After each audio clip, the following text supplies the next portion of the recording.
begin today's briefing by addressing the horrific shooting that took place yesterday at the Annunciation Catholic Church in Minneapolis, Minnesota, where a deranged shooter opened fire during morning mass, killing an innocent 8-year-old and 10-year-old. 14 other children and 3 adults were also injured during this horrible tragedy. This was the first morning mass of the school year for these beautiful, innocent children, and this sacred religious service was desecrated by an evil monster. We are all eternally grateful to the heroic law enforcement officers and first responders whose courage and swift response aided all of those impacted by this horrible tragedy. As Director Kash Patel confirmed yesterday, the FBI is currently investigating this shooting as an act of domestic terrorism and a hate crime targeting Catholics.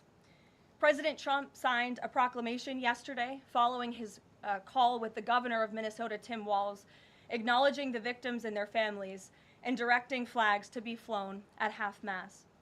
President Trump and the First Lady encouraged the entire nation to join all of us in praying for the victims and their families as they face unimaginable grief and loss. The White House and the FBI will continue to provide further updates as they become available. I also have a quick scheduling announcement for you today. The President will travel to New York City on September 22nd to address the United Nations General Assembly on Tuesday, September 23rd. On another matter, as Americans make their Labor Day weekend travel plans, they will be able to enjoy 5-year low gas prices thanks to President Trump fully unleashing American energy dominance. President Trump ended Joe Biden's Green New Scam policies and is delivering on his promise to make America affordable again. These savings at the pump are giving everyday American families more room in their budgets at the end of each month, which is the exact opposite of what we saw under the previous administration. And as we commemorate Labor Day this year, we finally have a president who fights and delivers for the American worker every single day. President Trump believes that American workers are the heart and soul of our economy and our national identity, which is why he's championed an agenda that puts them first always. For decades, the hardworking men and women of our country who built the greatest nation in world history were sold out by selfish, greedy, short-sighted globalists who put our country on a path to economic and cultural ruin. They hollowed out our factories and towns and betrayed the American working class by shipping jobs overseas and importing millions of low-wage migrants to replace American workers. Under President Trump, this national disgrace is over. American workers are, once again, being put at the center of national trade policy, and the dignity of American labor is being defended. As a result, President Trump has already brought in nearly $10 trillion in new private and foreign investments so that the top businesses in the world can create high-paying jobs in America and hire American workers to fill them. In fact, since President Trump took office, the economy has added more than 500,000 new jobs to the workforce. In a stark reversal from the Biden administration, all of that job creation has been driven by private sector growth, and all employment gains have gone to native-born Americans. Wages for blue-collar workers are now rising at the fastest rate in the past 60 years. And the average American worker has already seen a $500 wage increase this year alone. Thanks to the largest middle tax cuts ever signed into law by President Trump, with no tax on tips, no tax on overtime, no tax on Social Security, Americans in all 50 states will keep more of their hard-earned money. The average American taxpayer will see a tax cut of nearly $4,000 because of these pro-growth provisions, according to analysis from the Nonpartisan Tax Foundation. In other news, President Trump continues to deliver on his promise to restore law and order to our nation's capital. Since President Trump's intervention, there have been more than 1,283 arrests right here in the District of Columbia. Total crime in D.C. is down 19%, and violent crime is down 30%. Carjackings in the district are down 67%. Homicides are down 57%. Robberies are down 40%. Motor vehicle thefts are down 32%. And assaults with dangerous weapons are down 23%. And property crime is down 18%. These numbers prove the president's bold actions to make D.C. safe and beautiful again are working, just like he said they would. And that's why on Monday, the president took additional action to sign an executive order taking steps to ensure that cashless bail in Washington, D.C. is eliminated.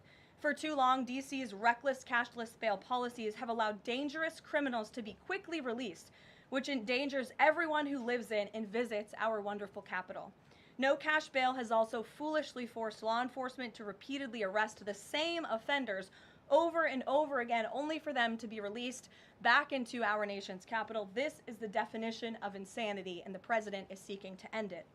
He also signed a separate executive order addressing the crime emergency in D.C. by instructing the National Park Service to hire additional United States Park Police officers to support public safety, and directing the U.S. Attorney's Office for D.C. to hire additional prosecutors to focus solely on violent and property crimes. So while liberal Democrats across the country continue to double down on their failed soft on crime approach, the American people, including local D.C. leadership, business owners, and residents, are rallying behind President Trump's crime crackdown.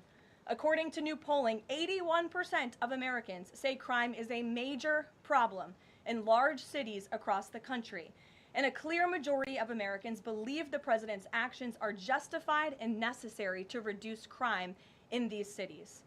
Indu Bhatia, who runs a liquor store a half mile from the White House here just down the street, is one of those Americans who are grateful for President Trump's public safety push. Indu recently told the New York Post that her store was robbed so many times that they had to spend exorbitant sums of money on security, jeopardizing her family's financial future. But thanks to President Trump's strong action, Indu said, quote, "All of my employees, including me, we feel much safer, and even our customers feel really happy when they walk into our store." And just yesterday, Washington, D.C. Mayor Muriel Bowser credited President Trump for surging federal law enforcement personnel and said neighborhoods, quote, "feel and are much safer." We thank Mayor Bowser for her cooperation and her willingness to help us make D.C. safe and beautiful. This entire effort has vindicated what President Trump and law and order advocates have been saying for years, and this is our message to Americans in Democrat-run cities nationwide. Decline is a choice. You don't have to live in constant fear of being robbed, raped, or murdered. Your leaders are lying to you, and they have been failing you for decades. The President Trump approach of upholding law and order by letting our brave men and women in blue actually do their jobs to aggressively fight crime works. In just a few weeks, President Trump has done more for D.C. residents than Democrats did in 50 years. And this can be replicated in other crime-ridden cities across the nation. As President Trump has said, all of these elected officials in charge have to do is pick up the phone and ask for the president and the federal government's help. President Trump doesn't care if they are a Republican or a Democrat leader. He wants Americans to be safe and for every law-abiding American citizen across the country to be able to thrive in their city and in their community. With that, I'll take questions. Here in our new media seat today, we have social media influencer, content creator, Brandon Tatum. Brandon, thank you so much for joining us today. Why don't you kick us off? Well, Karoline, thank you so much for having me. I really appreciate it. And on behalf of everybody that follow me, the millions of people that follow me, I want to say thank you for making the sacrifice and dealing with some of the most disingenuous people on planet Earth at times.